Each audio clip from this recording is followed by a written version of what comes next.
I want to speak in English, but words do not come in my mind. Yes, of course, guys. जब भी हम लोग English बोलने वाले होते हैं तब हम लोगों को वर्ड्स समझ में नहीं आते हैं कि हम लोगों को क्या बोलना है, कैसे एक्सप्रेस करना है अपने आप को. Whenever I am trying to speak English, I go blank. I don't understand myself how to express myself in front of the person. हम लोगों को बिल्कुल भी समझ में नहीं आता है कि जब भी हम किसी के सामने बोलने जा रहे होते हैं बिल्कुल ब्लैंक हो जाते हैं, वर्ड्स शब्द हमारे दिमाग में बिल्कुल भी नहीं आ पाते हैं. This is the major problem which I confess also. बहुत ही बड़ी प्रॉब्लम है ये गाइज, और इसको मैंने बहुत ज़्यादा फेस किया है. तो इस वीडियो में मैं आपको बताऊंगी कि आप किस तरह से इंग्लिश में अपने वर्ड्स को क्रिएट करें, और उसके लिए मैं आपको 2 प्रैक्टिकल थिंग्स बताने वाली हूँ इस वीडियो में, जिसको अगर if you are going to adopt these 2 practical things you will definitely speak English properly. तो सो गाइज, मगर अगर मैं आपको यहाँ पे बताऊँ कि एक सिचुएशन का आप सिंपल ये वर्ड बोल देना या फिर आप इसको लर्न कर लो and you will say this word in every situation. So this is not correct answer, क्योंकि हर सिचुएशन का अपना अलग एक आंसर होता है. तो इसके लिए you have to do the practice. आपको प्रैक्टिस करनी होगी. And how you will have to do the practice, that I will tell you in this video. I will give you 2 things, 2 practical things which you will adopt and you will see the change in yourself. जब आप ये 2 practical चीज़ें अपनी life में करेंगे तो definitely आपके अंदर एक चेंज आएगा, और जो वर्ड्स आपके दिमाग में नहीं आ पाते हैं, अगर वो चीज़ आप करेंगे तो डेफिनेटली आपके दिमाग में वर्ड्स आते रहेंगे. तो शुरू करते हैं इस वीडियो को. और शुरू करने से पहले मैं आपको बताना चाहूँगी, अगर आप मेरे चैनल पे नए हैं तो प्लीज़ सब्सक्राइब करें चैनल को, ताकि आपको हमारी लेटेस्ट वीडियो का जो नोटिफिकेशन है वो बिल्कुल टाइम पे मिले. So let's begin this video. The first thing which I am going to tell you is practising substitutions. Substitutions क्या होते हैं? आपको क्या करना है, whenever you are going to speak in English, जब भी आप इंग्लिश बोलने जा रहे हैं वहाँ पे आप अपने पास वर्ड्स का सब्स्टिट्यूशन आपके पास होना ही चाहिए.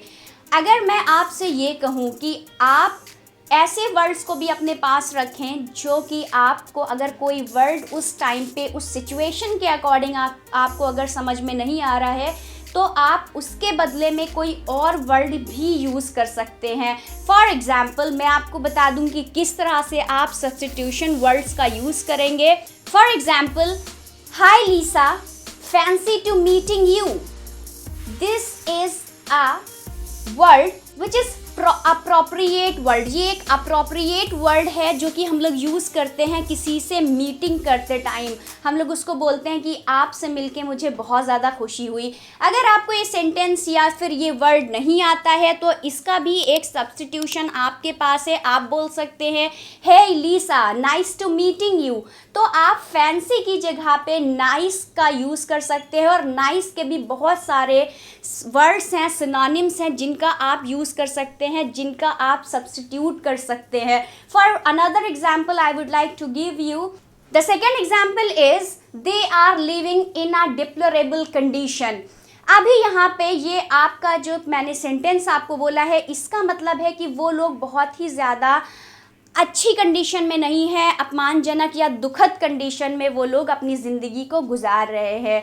अगर आपको डिप्लोरेबल वर्ड का मीनिंग नहीं पता है तो आप इसका सब्स्टिट्यूट कर सकते हैं, और आप यहाँ पे यूज़ कर सकते हैं, they are living shameful condition, they are living in a shabby condition, they are living in a painful condition. So these all are the substitutional words which you can use in place of the word wherever you are not getting the word properly. Whenever you are not getting a appropriate word, you can use the less appropriate words in place of that words. See guys, if you are not really getting the basic words into your mind, so that means you are not practising it. अगर आपके दिमाग में कोई भी basic words भी अगर आपके दिमाग में नहीं आ रहे हैं, इट मीन्स कि आप बिल्कुल भी प्रैक्टिस नहीं कर रहे हैं इंग्लिश को स्पीक करने के लिए। तो I suggest you that you please practise more and more and more. जब तक आप प्रैक्टिस नहीं करेंगे you will not able to speak well. अपने बेसिक से अपने उसको स्टार्ट करें।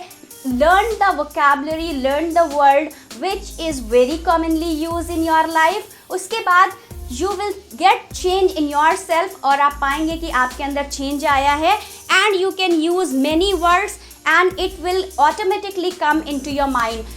Guys, मैं आपको बता दूं, जब मैंने इंग्लिश बोलना स्टार्ट किया था I have only limited words which I can use and which I can speak English. But nowadays, whenever I am going to speak in English, it's automatically come into my mind and I automatically speak English well. तो मैं आपको बता दूं, कोई भी काम करने से पहले आपको उसके बेसिक लेवल से चलना होता है। If you are trying from your basic level, then only you will get the success.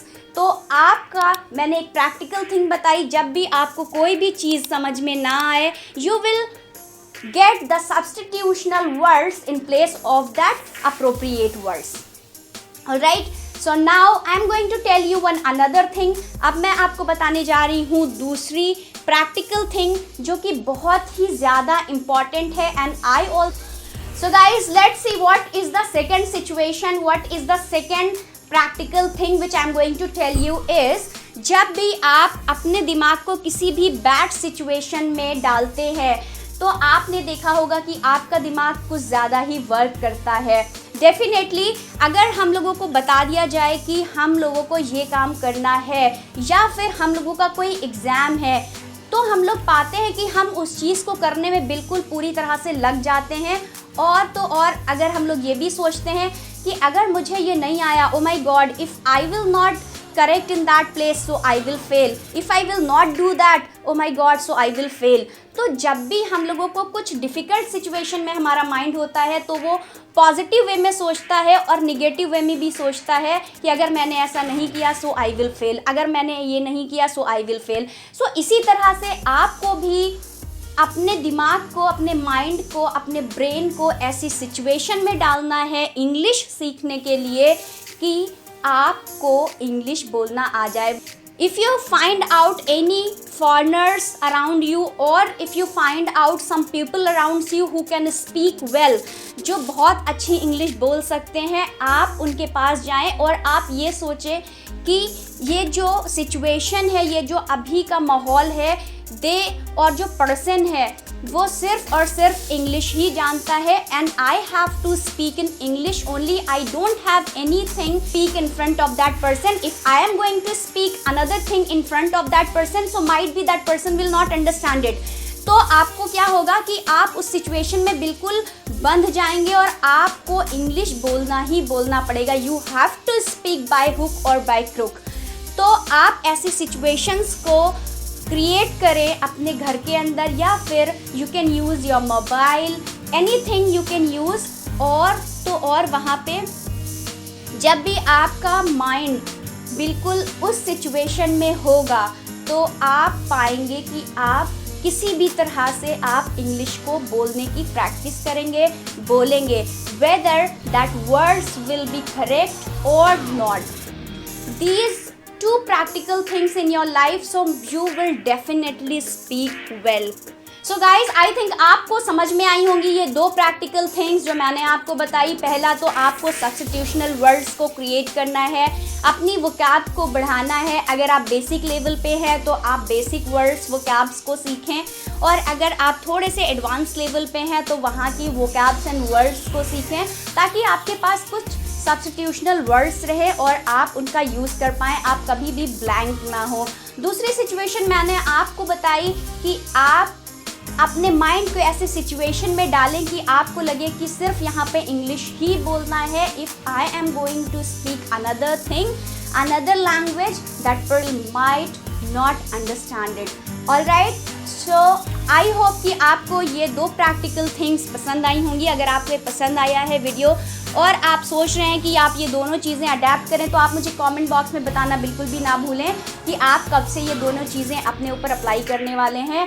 और तो और अगर आपको ये वीडियो पसंद आई है तो प्लीज़ लाइक करना बिल्कुल भी ना भूलें, शेयर करें और सब्सक्राइब करें अपने फ्रेंड्स के साथ, ताकि उनको भी पता चले कि कौन सी ऐसी 2 सिचुएशंस हैं जिनसे वो स्पीक, उनके माइंड में वर्ड्स आ सकें और वो अच्छी इंग्लिश बोल सकें। सो मिलते हैं नेक्स्ट वीडियो में। Thanks for watching, bye bye and take care.